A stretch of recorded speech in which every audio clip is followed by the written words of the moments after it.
जैसे ही सरकार बीजेपी की आई रियासत कर्नाटक में बीजेपी ने अपना काम किया कि ಮೊದಲನೇ ಬಾರಿ ನಮ್ಮ ಸರ್ಕಾರ ಬಂದರೆ येडियुरप्पा ಅವರು ನಾವು ತಗ್ಸ್ತೀವಿ ಟಿಪ್ಪು सुल्तान सब्जेक्ट अंत उनका जो मैनिफेस्टो में वर्ड था उन्होंने उस पर अमल किया। 2012 में सिद्धरामैया सरकार और कांग्रेस सरकार थी। टीपू सुल्तान शहीद की यौम पैदाइश सरकारी सतह पर ऐलान कर अपना वोट बैंक मजबूत कर लिए, जो मुसलमानों को इकट्ठा कर लिए। मैं समझता हूँ ये साजिश आज से नहीं पैदा हुई।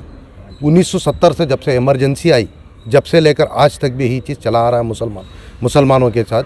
कुछ सियासी पार्टियाँ सामने से छुरा भोंकी, कुछ सियासी पार्टियाँ पीछे। सुल्तान शहीद का अगर सब्जेक्ट के लिए वाकई मोहब्बत रहती तो रियासती कर्नाटक के अंदर लीडर ऑफ अपोजिशन और कैबिनेट सेशन के अंदर टीपू सुल्तान शहीद का सब्जेक्ट जैसा ही रिवाइज कमेटी का लेसेंस का आया तो leader of opposition and assembly के अंदर इशू उठा सकते थे।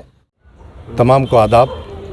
आज हज़रत टीपू सुल्तान शहीद के सब्जेक्ट को लेकर जो प्रेस मीट बुलाई गई थी, उन तमाम प्रेस वालों का, न्यूज़ चैनल वालों का तहे दिल से मैं शुक्रिया अदा करता हूँ।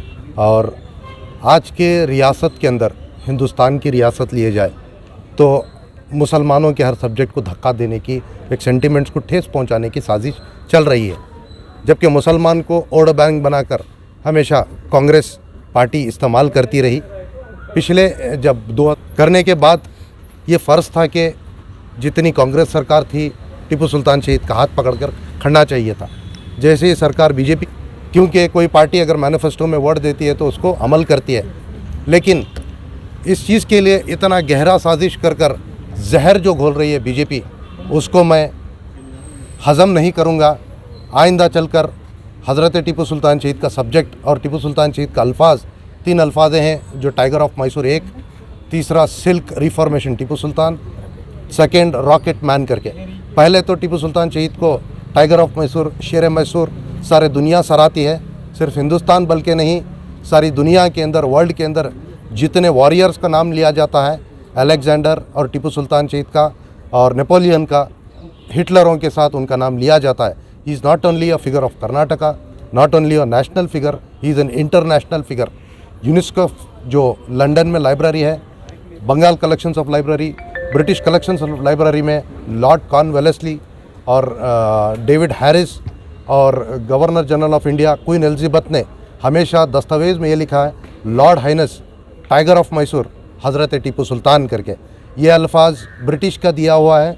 ब्रिटिश से एक जंगें थी टीपू सुल्तान शहीद की, जिसमें टीपू सुल्तान शहीद ने इस सरज़मीन हिंदुस्तान के लिए, इस सरज़मीन भारत के लिए अपना आखिरी लहू तक दिया। और टीपू सुल्तान शहीद ने अपने बच्चों को तक इस मादरे हिंद, हिंदुस्तान के लिए, भारत के लिए गिरवी रख दिया। आज के राजकार ने अपने बच्चों के लिए गिरवी दूर की बात, 70,000 के जूते अगर नहीं पहने तो बेजार हो जाते हैं कि कहते हैं बेटा तुम भारी जूते पहनो, तुम एक्टर बनो या फिर MLA बनो। टीपू सुल्तान शहीद के लिए, इस देश के लिए बच्चों को गिरवी रखा। इनके घर चलाने के लिए, अपने बच्चों को उधारने के लिए देश बेच रहे हैं। ऐसी देशभक्ति के हमें सियासतदान चाहिए, बल्कि अपने घर चलाने के लिए, अपना उल्लू सीधा करने के लिए अनपढ़ सियासतदान हमें नहीं चाहिए। ना हिजाब के लिए किसी ने बात किया, ना मुसलमानों के लिए हलाल के लिए 2-3 दिन से चर्चे चल रहे हैं, ना असेंबली के अंदर किसी ने बात किया। टीपू सुल्तान शहीद का यौम पैदाइश गवर्नमेंट सतह पे जो प्रोग्राम था उसको गेजेट नहीं किया था, उसको बेवकूफ़ बनाकर टीपू सुल्तान शहीद का वो भी सब्जेक्ट हटा दिया गया। अब अगर मैं गवर्नमेंट को कहता हूँ, बीजेपी गवर्नमेंट हो, इस रिकमेंडेशन को ना लें, लेसेंस कमेटी को रिजेक्ट करें। इस लेसन कमेटीज़ को अगर जियो या अगर कुछ पास होता है तो हम फ़ौरन से फ़ौरन लीगल तरीके से कोर्ट के अंदर साबित करेंगे, गवर्नर को लेटर देंगे। और साथ ही साथ प्रेसिडेंट ऑफ इंडिया जो टीपू सुल्तान शहीद को, आपके प्रेसिडेंट रमाकांत कोविंद साहब, जिन्होंने कहा कि Tipu Sultan is a tiger of Mysore, reformation और जितने इनके सब्जेक्ट्स के, उन तमाम सब्जेक्ट को या फिर प्रेसिडेंट को करेक्ट करें या तो इतिहास को करेक्ट करें। अगर इतिहास ये कह रहे हैं रॉन्ग तो president is wrong, that means it is not a scripted. जो इतिहास है इतिहास रहेगा, नोबडी कैन रिमूव द इतिहास।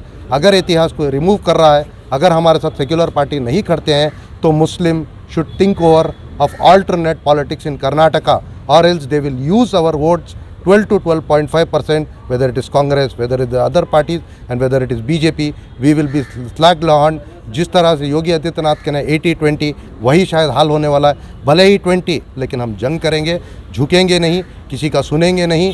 7 MLAs हैं मुस्लिम्स कर्नाटक में, 3 MLCs हैं, 1 राज्यसभा है, टीपू सुल्तान सब्जेक्ट से दूर भाग रहे हैं। इनकी हाई कमांड ने कहा सॉफ्ट हिंदुत्व कार्ड प्ले करो, टीपू सुल्तान शहीद के नाम से अगर कुछ भी बोलेंगे तो दूसरे वोट बैंक चले जाएंगे। मुस्लिम मुफ्त वोट बैंक नहीं है। Muslim is not layman, Muslim is not road side people. हम दिखाएंगे, अगर हमने जितना वोट देकर इनको मजबूत किया है वो रोज़ हमारा पैर धोकर पानी पीना चाहिए। इन सरकारों को मैं आगाज़ करता हूं कि सेंटिमेंट्स के साथ ना खेलें। टीपू सुल्तान शहीद सब्जेक्ट को ज़िंदा रहने दीजिए। It is an history, nobody can change history, nobody can arrays history. Thank you. मैं साहिबजादा सैयद मंसूर, नेशनल प्रेसिडेंट तहरीक खुदादाद, हमारे सुभाष साहब, फिरोज़ साहब और हासिम साहब, राजगोपाल साहब का मैं शुक्रिया अदा करता हूं जिन्होंने अपना वक्त निकाला और इस प्रेस मीट के लिए तहनीत देकर साथ दिए। Thank you. जय भीम, जय टीपू सुल्तान।